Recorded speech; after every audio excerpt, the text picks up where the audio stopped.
Howdy champs, my name is Mohit and people, today I'm gonna show you how we can actually use the mouse pointer in Flash and draw with it and also erase with it. Before I talk more, let me straight away hit Control Enter to export the SWF and test the movie. You always call it a movie, right? See, out here we have a color picker component through which you can actually select the color. We have a numeric stepper which allows us to change the thickness, right? And we have three buttons out here. This is a rub and erase button which will erase only if you only a part of the drawing that you have created. This is an erase all button that will erase everything that's there on the stage, and once you erase something, if you wish to draw once again, you need to click this draw again button, right? So people, as you can see up front, the color is set to a black, the thickness is set to a 3, and let's say I click the erase all button, right? And before I can actually draw once again, I need to hit this draw again button, right? And then I can click on rub and erase, and then only the area closer to the mouse pointer does actually get erased, so you can erase part of the drawing, right? Let me click on draw again. Now let me change the color to, let's say, something else, right? Let me change the thickness to, let's say, a 12, and now you can see that it draws in a separate color and with a separate stroke thickness, right? Let me say rub and erase, and let me erase everything out here. Cool. So people, it may seem that there is so much to this project, and the script may really be quite complex and difficult. The truth is, though the script is a little longer, it's not difficult. So let me start and explain everything that's happening out here. Okay, let me hit the timeline tab. Now I have an actions layer and I have layer number 1 on which I have some action. Let me check what kind of action do I have out there.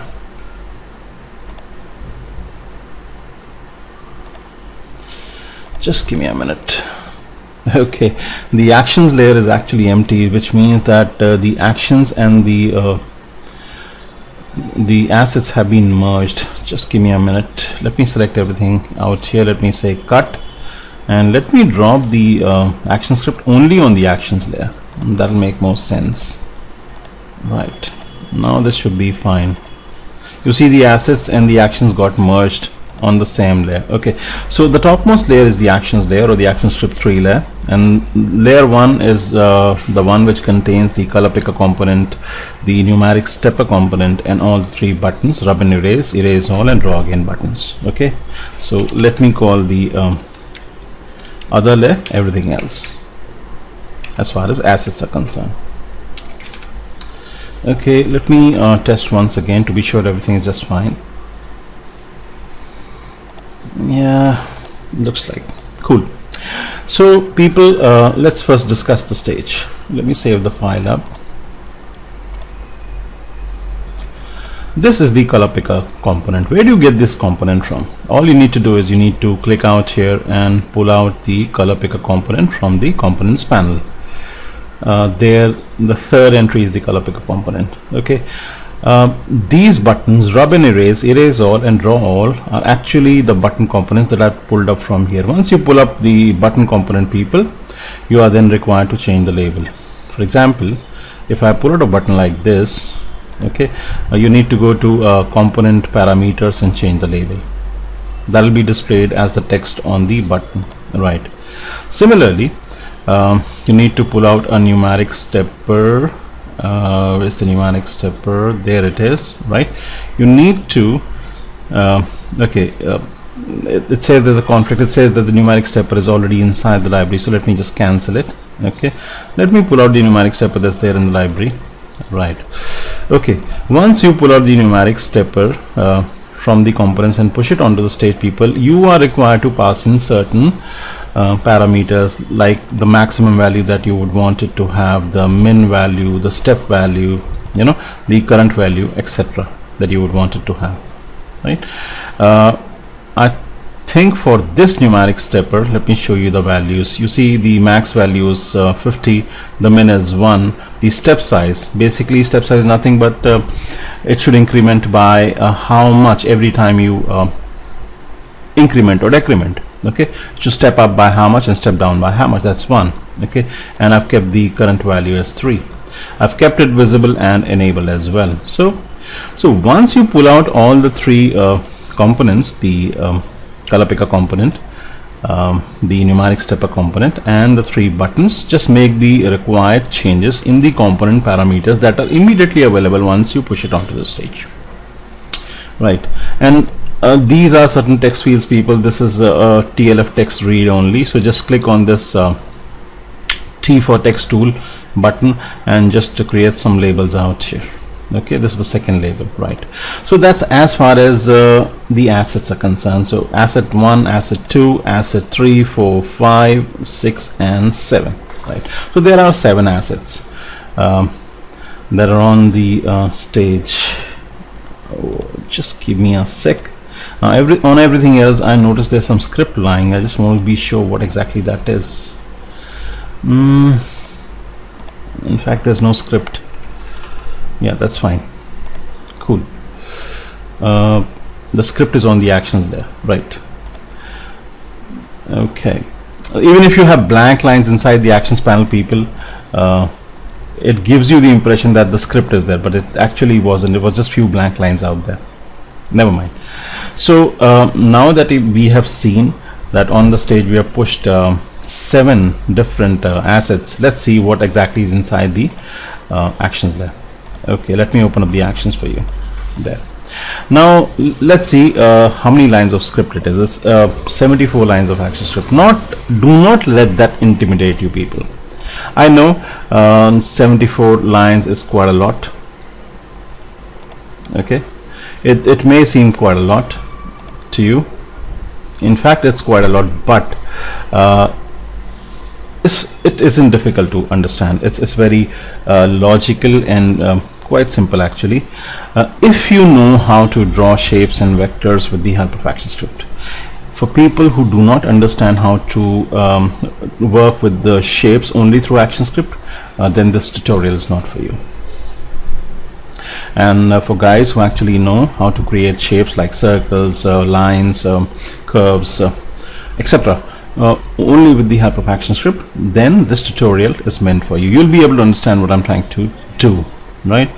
And for people who just don't care, right, they just want to use the script, let me tell you that this ActionScript is actually available. This whole file, the flower file itself, is available as a free download from my website, http://qualitylessons.net/download. So just download and use it. I know there are a lot of people who just their main purpose is just to use the script in their projects in whatever capacity they want to use, right? And for people who really wish to understand the script, let me explain it. As I said, it's lengthy, but it's not too difficult. And one of the reasons people I don't write the script, and this was a complaint made by a guy this morning itself, and he was saying, you are a copier, you just copy and paste the script and you don't have a mind of your own, you don't know how to write the script. It's a sincere request to such people that do not pass in comments unless you know me.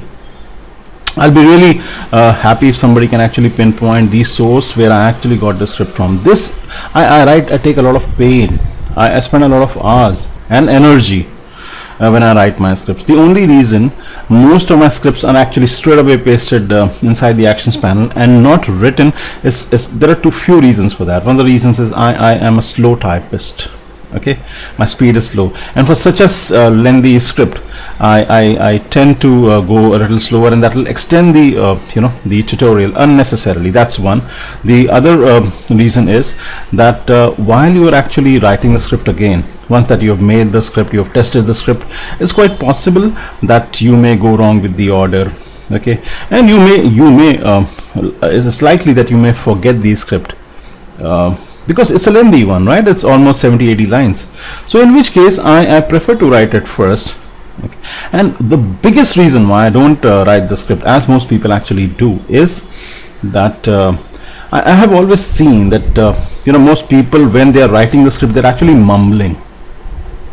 That's because the whole attention, the whole focus goes into writing the script and not explaining it. Once you have the script in front of you, it becomes quite easy as far as the explanation is concerned. But when your attention is only on what you're actually writing, it takes the attention from what you speak. So some people are good at multitasking. I'm not very good at typing the script and explaining it, although I feel that is the right way of doing it. But then when the script is so long, you are likely to go wrong with the order or with the logic, and then you need to go back to your own script and check, oh, did I actually make a mistake? So that's one of the reasons why most of my scripts are pre-written, pre-tested, okay, and tested several times. And let me tell you, I spend a lot of hours doing all this. Sometimes half a day, sometimes the complete day, sometimes 2 days too. All right, so they are not copied. Okay, it's quite possible that I may go, I may take some reference somewhere, but that's okay, understand that. But I make modifications, I improve on that. I think that's very fair. Anyways, so let's come back to the script. People, lines 1 to 8 are certain import directives. Most of them will get auto-populated, auto-generated once you actually write the script, but it's always a good idea to put them up front, type them up front and save the file. Okay. So we know that we are working with the mouse events, with the color transform, the color picker events, the slider event, the numeric stepper. In fact, I don't think so. I need the slider event out here. Okay, let me just check whether I actually do need it. I don't think so. I do. Right, there's no scope for the slider event out here. Let me just delete it. Okay. Now in line number 10, what I've done is I actually declared a variable drawing. It's a boolean and I've set it equal to false. Now booleans can be true or false and nothing else. Just as people with personality disorders see only black or white and nothing else in between. I don't know where I bought this subject in. Booleans can either be true or false, right? I've declared yet another variable shape, and the data type is a sprite equal to a new sprite. And what is a sprite? A sprite is a movie clip without a timeline, right? And then I've used the AddChild add method to push the shape or the sprite. Actually, this shape is actually just a sprite, strictly speaking, at index number 0. So if people who know the concept, understand the concept of display list, they will understand that pushing something at 0 means that the lowermost depth, the bottommost depth. Okay, it goes under everything. So you might have noticed when I actually draw, you see when I actually draw, it goes under everything. Let me show you that once again. Goes under the buttons, goes under the components. You see that? It goes under everything. This sprite or this shape goes under all the components, even the text fields. It's not over them, right? So that's using the AddChild add method and putting it at the bottommost layer. Then I'm actually firing off a function called artist that I've declared. Let me see where I've actually declared the function artist. I'm calling a function artist. This is the function artist, people. Okay, we'll come back to that a little later. Next, let's see what I've done. I've added to the numeric stepper. NS is the numeric stepper, people. The instance name of the numeric stepper is NS. The instance name of the color picker is CP. And these buttons have been called erase BTN, erase all BTN, and draw BTN. Right. Okay, so I've added an event listener to the numeric stepper. The type is a change, so whenever the value inside the numeric stepper changes, I'm firing off a function called thickness changer. And the function thickness changer, all it does is it changes the thickness and then fires the function artist. Alright, here I'm tracing the value of the numeric stepper. Okay, we'll look at what artist is. And next what I've done is I've added an event listener to the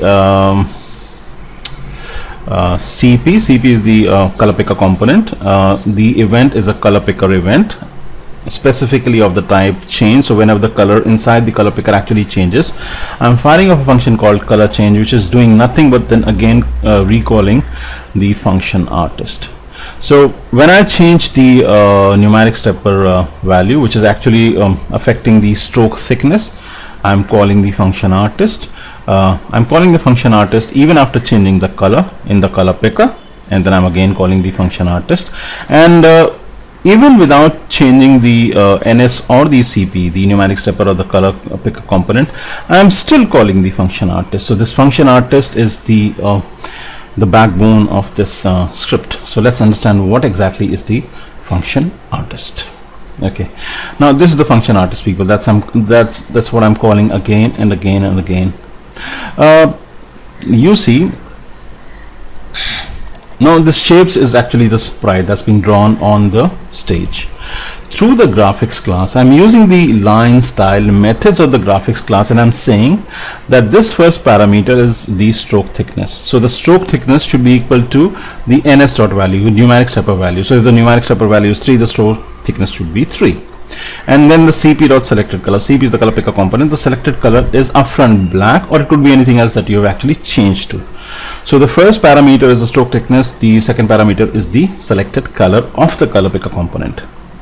So I'm using the line style methods of the graphics class. People, you need to know the graphics class, the line style method. That's why I'm saying, if you understand how to draw shapes and vectors, and use the begin fill, clear fill, end fill, etc., you'll be able to understand this tutorial. Else you need to you need to check how to draw shapes and vectors with the ActionScript 3, and then come back to this tutorial and it'll start making sense to you. In fact, what I'll be doing is I'll be leaving a link on how to draw shapes and with ActionScript 3 only in the right hand bottom side corner, and you check the tutorial out, come back to this tutorial, and it'll start making sense to you. Right, in line number 29, what I've done is I've added an event listener to the stage, and that gets triggered on a mouse down. When you press the mouse button down and keep it pressed, the left button that is, you need to fire off a function called StartDrawing.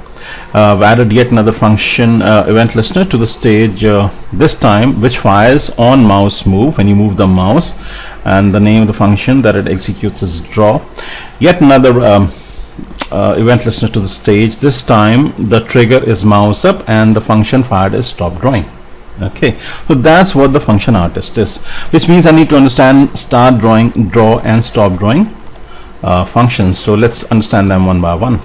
Let's see what the function start drawing does. All it does is, using the move to methods of the graphics class, okay, we move the let's say the nib or the tip of the pencil or the pen that is used to draw the figure to the coordinates mouse x, mouse y. Okay, so that's the move to method. All that the move to method does is actually goes and points to that coordinate from where you actually start to draw. Okay, and then this drawing was a boolean that had actually upfront set to, was it a false that I'd set to? Let me just check. That I'd set to false. Okay, I'm setting it to true now. Okay, the booleans can have only two values, true or false. Right, so through the move to method, I'm just making my intentions clear that this is the coordinate, the mouse x and the mouse y. Mouse x and mouse y are the coordinates where the mouse pointer is right now. Okay, so I'm telling Flash that I'm going to start drawing from the coordinate, where the mouse is right now. Okay, and then I'm setting the boolean to true.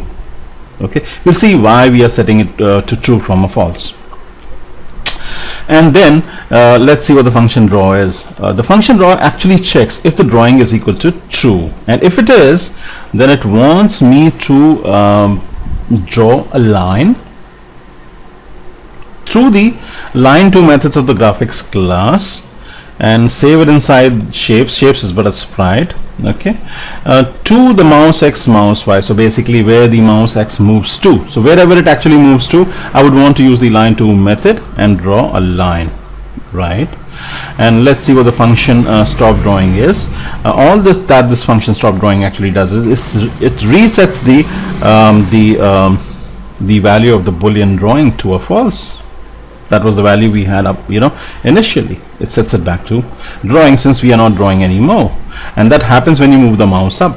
Okay, when you move the mouse, the function executed is draw, and when you keep the mouse down, the function executed is stop drawing. So people, I have a feeling that most of you are still not getting what I'm trying to convey. That's simply because you do not understand the graphics class, the move to line 2 methods. So again people, first understand that concept, come back here later, and then this tutorial start making sense. As I told you earlier, that I'm leaving a link in the right bottom corner. You can click on that link and understand all these how the line 2 the line 2 method actually works. The line 2, the move to method actually works, right? Cool. Now let's see what happens when you add an event listener to the erase button.